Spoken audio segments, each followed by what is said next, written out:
Bien entendu, nous sommes aujourd'hui, la situation économique nous incite tous, et entre autres politiciens et responsables politiques, à trouver et à apporter des solutions pour la relance de l'économie. Et parmi les facteurs ou les outils que pourraient être donc par rapport à cette relance économique, c'est notamment le projet PPP. Je reprendrai le mot semblerait de Walid parce que justement il y a certaines, je dirais, craintes, points d'interrogation. Alors dans le cadre de la commission, il y avait donc une orientation générale, c'est que oui, effectivement, ce type donc de mécanisme et de partenariat pourrait certainement apporter un plus aujourd'hui, étant donné les difficultés que venait de citer, difficultés financières, difficultés de management, de projets, de services après-vente, entre guillemets, de maintenance, etc., que nous voyons, que nous vivons tous les jours, citoyens tunisiens, notamment par rapport à des marchés publics, des services publics, etc. Mais effectivement, nous avions des craintes. Alors, je vais donner les deux principales craintes qui ont été apportées dans la commission finances.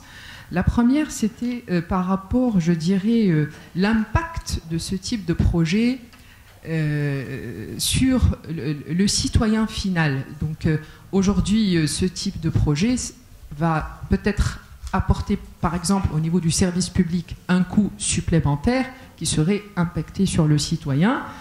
Et je dirais impact sur le partenaire public. Nous avons ici vu une présentation qui apporte des craintes sur le partenaire privé, mais il y a aussi peut-être des craintes aussi au niveau du partenaire public et je veux dire au niveau de l'État et de la rentabilité des marchés, etc. Donc, athar ala al-muwatin wal qudra al-shira'iyya, donc impact sur aussi le citoyen.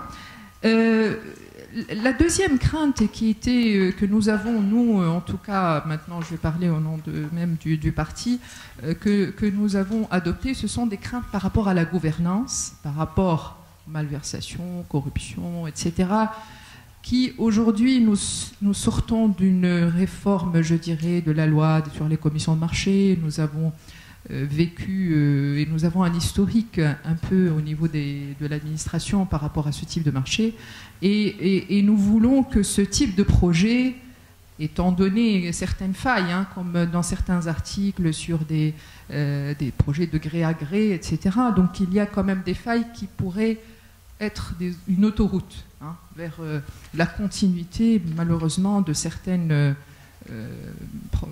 problèmes de gouvernance. Et donc par rapport à cette crainte, je me rappelle, c'était il y a au printemps dernier, il y a eu des rencontres avec le chef de gouvernement, des partis avec le chef de gouvernement, et j'étais parmi la délégation Takatouel où j'avais demandé au chef de gouvernement de repasser ce projet de loi, puisque nous avons un ministère de gouvernance et de lutte anticorruption. Nous avons demandé au chef de gouvernement, donc pas en tant que commission mais en tant que parti, à ce que le projet de loi repasse au ministère de la Gouvernance pour le réétudier sous l'angle gouvernance, comment verrouiller, comment utiliser les indicateurs, comment utiliser des verrous qui sont en utilisant le benchmark international pour complètement le mettre à niveau, pour le verrouiller par rapport à ce type de danger. Et c'est ce qui a été fait, effectivement. Donc le retard peut-être aussi est quelque part dû à ce deuxième passage par ce ministère où nous avons eu donc tout un rapport sur un ensemble de recommandations, d'amendements dans ce sens. Donc comment aujourd'hui revoir les commissions de contrôle qui vont, elles, contrôler non seulement l'adoption des marchés, mais aussi le suivi, par qui celles seront-elles composées, comment garantir son indépendance, etc. Et donc aujourd'hui, si nous allons, donc courant de cette semaine prochaine, nous allons rediscuter au sein de la commission ce projet de loi au vu de ces nouvelles recommandations. Dernier point, et bien sûr, je ne vais pas. C'est par rapport, je dirais, nos recommandations seraient justement, et là, au niveau de l'exposé, c'est intéressant de voir l'impact sectoriel du projet PPP. Serait peut-être une recommandation de commencer par des projets pilotes dans des secteurs où il y a justement